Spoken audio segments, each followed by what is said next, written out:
What's up, guys? It's D Brown with Track Headz, and I'd like to welcome you to another episode of Track Headz.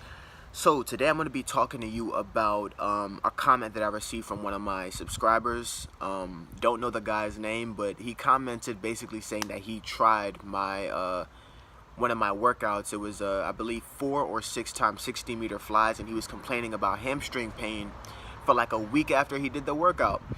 And he, proceeded to tell me also that he hasn't done speed work in a while, pretty much like a year and some change, and he decided to do 60-meter flies randomly. And guys, I really want to explain this and make sure you guys understand, but speed is not one of those things like going for a long run or going for like a medium run. Like, this is like you're making your body, parts of your body contract at a very high rate.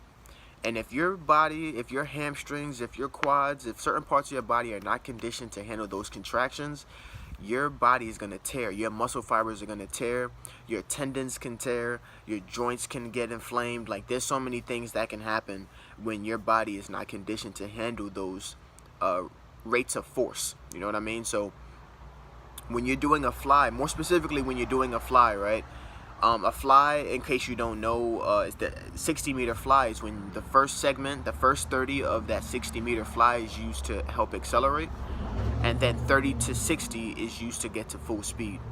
So, for me, I personally have my first 30 running. I typically run it at about 85 to 90%, and then I proceed to shift gears, making sure I snap down under my center of gravity or center of mass, and accelerate to my top speed around 95 to 100%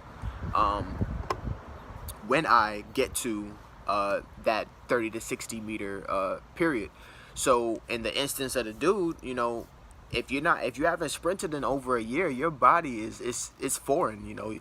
Sprinting is one of those things that you have to make sure you maintain week to week. When you're training, especially as a professional sprinter or a sprinter who is training full-time or is training in college or high school, it's very important to at least do some aspect of speed work.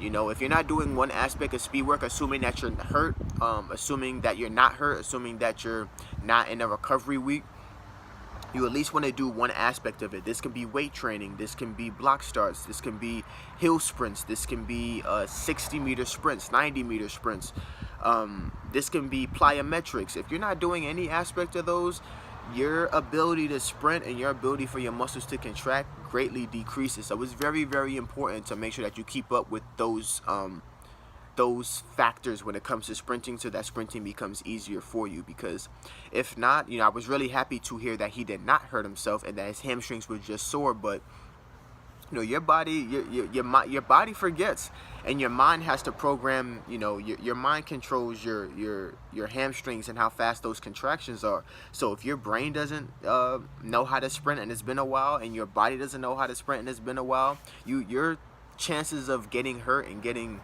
injured increases a lot. So definitely just don't jump into some of this speed training. Build yourself slowly into it. The same way that you wouldn't jump from the couch to a 5K in like a week is the same way that you wouldn't just jump into sprinting.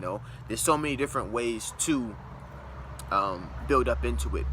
The biggest way I would say is to do hill sprints. Hill sprints not only help increase the strength in your legs, but you can give full effort and not reach the kind of velocity needed to injure yourself, especially with hills with moderate to high incline.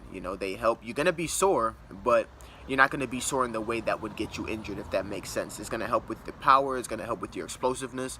And if you do that for a couple weeks, your legs will start to get stronger and stronger, and you can gradually decrease the incline of the hill to a flat surface, and again, gradually increase it to those flies. Flies are usually done, in increments. They're done that you just don't expose yourself to them in the middle of not training at all. So I hope that helps. I hope you guys take that advice. And with that being said, thanks for watching. This is D Brown with Track Headz. Peace.